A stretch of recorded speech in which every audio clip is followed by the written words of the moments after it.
We've got a developing situation across the United States, and this pattern shift could have real implications over the next couple of weeks.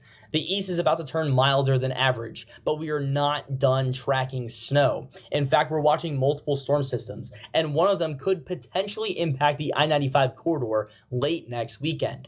Meanwhile, out west, after one of the warmest and driest winters on record in some areas, the atmosphere is about to flip the switch.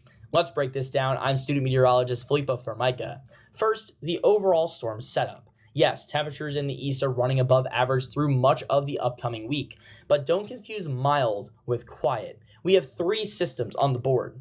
Tuesday through Thursday, the first wave moves through. This one favors areas near the Canadian border for snow. Northern New England, upstate New York, the upper Great Lakes. That's where cold air is supportive. Farther south, marginal temperatures, probably rain or a mix in many spots. Not a blockbuster, but it reinforces that the jet stream is active. Friday into Saturday, another system slides through. This one currently looks weaker, but interior portions of the Northeast and Northern Great Lakes could see accumulating snow. Again, not huge, but repetition matters. When you get multiple waves in a mild leading pattern, one well-timed cold shot can change the outcome fast. Now here's the one that has my attention. Sunday into Monday, we have signals for potential coastal development. If this tracks correctly, areas along the I-95 corridor could be in play. That's a big if right now. Track, strength, thermal profiles, all of it matters.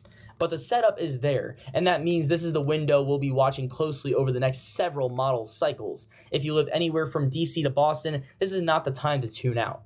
Now let's head west, because this is where things get dramatic. Many areas across the western United States have experienced one of their warmest winters on record so far. Snowpack has been struggling. Some regions are in a legitimate snow drought. Ski resorts have been desperate for consistent storms.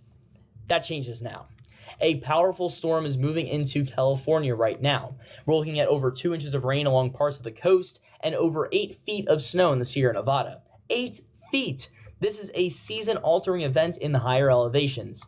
Travel impacts in the mountains will be significant, but from a snowpack perspective, this is exactly what many areas needed.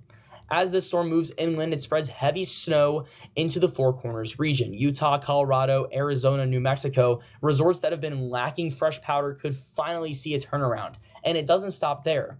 Another large-scale system is lining up for next weekend, bringing additional rain and mountain snow to much of the west. The Pacific storm track is waking up. So here's where we stand. The east is milder, but active. We're tracking multiple storm systems, and late next weekend could become very interesting if that coastal storm signal strengthens.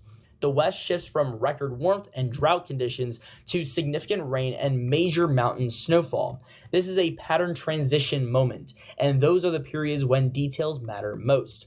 Over the next several days, I'll be watching every model run closely, especially for that potential coastal development. If you want consistent updates as confidence increases or decreases, make sure you're subscribed and have notifications turned on. Drop a comment and tell me where you're watching from and whether you're rooting for snow or ready for spring, because this next stretch could define how the rest of the month shapes up, and we're just getting started. I'm student meteorologist Filippo Formica. Have a great rest of your day.